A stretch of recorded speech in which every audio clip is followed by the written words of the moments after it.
অসহায় মায়ের আর্তনাদ, ছেলের বিরুদ্ধে গুরুতর অভিযোগ মায়ের। জনম দুঃখিনী মা কোথায় যাবে?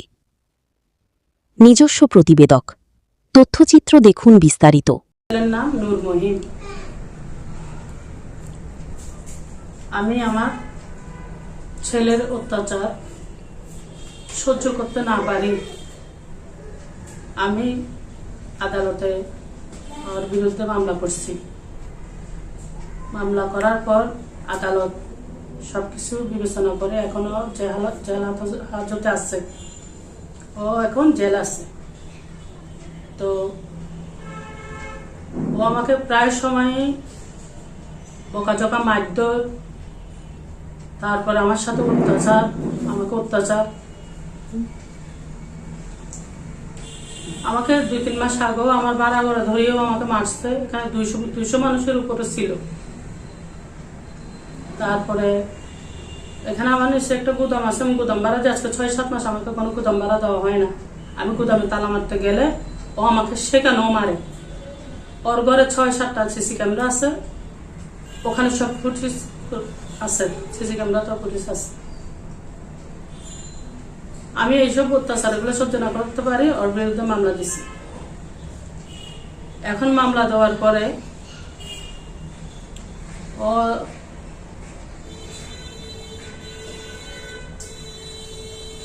চারিদিকের থেকে আমার কাছে হুমকি আসতেছে, আমাকে হুমকি দিতেছে। কারা দিচ্ছে?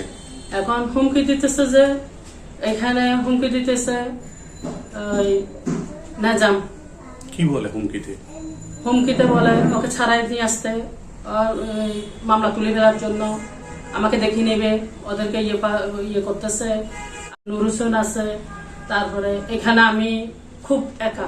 আমার ডিরেক্টর যে আমি হচ্ছে আপুর সাথে থাকি, দেখাশোনা করি, ওর সাথে হচ্ছে যে কেউ নাই, ওনার দেখাশোনা করে হচ্ছে যে মানে ওনার সাথে অনেক ঘটনা হয়েছে। ওনার ছেলে ওনারা মারতে গেছিল 2-3 বার, কলোনিতে বেজাল হয়েছে। আমি তো ছিলাম, আমাকে উনি হুমকি দিয়েছিল গুন্ডা লাগাই দিবে, তুলে নিয়ে যাবে গা।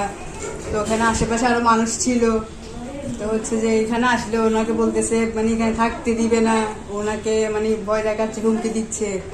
তো আশেপাশে মানুষ আছে, আমার মাও ছিল, আমার আব্বুও ছিল, আমাদেরকেও মানে হুমকি দিচ্ছে, আমাদেরকে নিয়ে যাবে গা, মানুষ দিয়ে দেখাবে, সে গুন্ডা লাগাই দিবে। ও তারপরে যে আসমান বলে যে সে আসমান সহ নেজাম বলে, নেজাম সহ মানে হচ্ছে যে এগুলো করতেছে আমাদেরকে, ওরা মানে দেখাই ছাড়বে। সুস্থ একটা বিচার চাই আমরা, একটু ওনাকে নিরাপত্তা। উনি হচ্ছে একা থাকে, আমরা আসা যাওয়া করি। ওনার তো হাজবেন্ড তেমন থাকে না, ওনার হাজবেন্ড আসে, ওনার তো কেউ নাই, উনি একা বাসার মধ্যে থাকে। ওনার তো একটা নিরাপত্তার দরকার। তো এটা একটা জনগণের কাছে এবং প্রধানমন্ত্রীর কাছে আমরা একটা সুস্থ একটা বিচার চাই। আপনারা আমি ওনার সাথে আমার মামানি লাগে, আমি দীর্ঘদিন আজকে মনে প্রায় 40 বছর হবে যাতায়াত করতেছি। এবং আমার মামা ওর নামে আর ওর নামে ভাগ করে দিয়ে গেছে, এখানে মানুষে সমান ভাগ করে দিছে। তাই নিয়েও ভাগ করা যায় ওর মাকে। আর কথা যদি ফোন দিয়ে রাস্তার থেকে দৌড়ে যায়, আমি না ধরলে ও তখন ওইখানে মারা যাইত। আমি ওর ধরে ফেলছি, ধরার পরে ও ওইখানে যা পারছে তা বলছে ওর মাকে। মানে ওগুলো ভাষা বলতে পারতেছি না আমি, কারণ আবার এদিন গোডাউনে তালা মারতে আসছে, একটু দেখতে গেছে। আর মেয়ে শুদ্ধেন ও দূরে আসি ওর মাকে একটা মারে ফেলে দিছে। আমার মেয়ে ধরতে গেছে, আমার মেয়েরে উঠি বলতেছে তুই গুন্ডা, তোরা হালিয়ে দেখাইও মায়, তোরা গুন্ডা লাগাই দিও, তোর সিরিয়াল লাগাইও। এখন বাজে আরোগ্য মানি আর কেউ নাই, স্বাভাবিক। আর মেয়ে রাস্তাঘাট বাড়ি ইত্যারে তোরে এখন ইত্যারা মরত্ব মানুষ রঞ্জিয়ের ফা তারা ওই সন্তারাস, এগুলো এখন মা বোনের পরিচয় নাই। আর মেয়ে হোক বাজে এখন তো যুগ খারাপ। এখন আমি খুব অসুখকে মানুষ, বিচারের সুতা কি এখন আন মেয়ে হোক করলে আমি সুস্থ বিচার হওয়া করলে চাই। প্রধানমন্ত্রীর হাসা অনার হাসা কেন আবেদন জানায়, যার যার নিরাপত্তা তার পাল্লায়।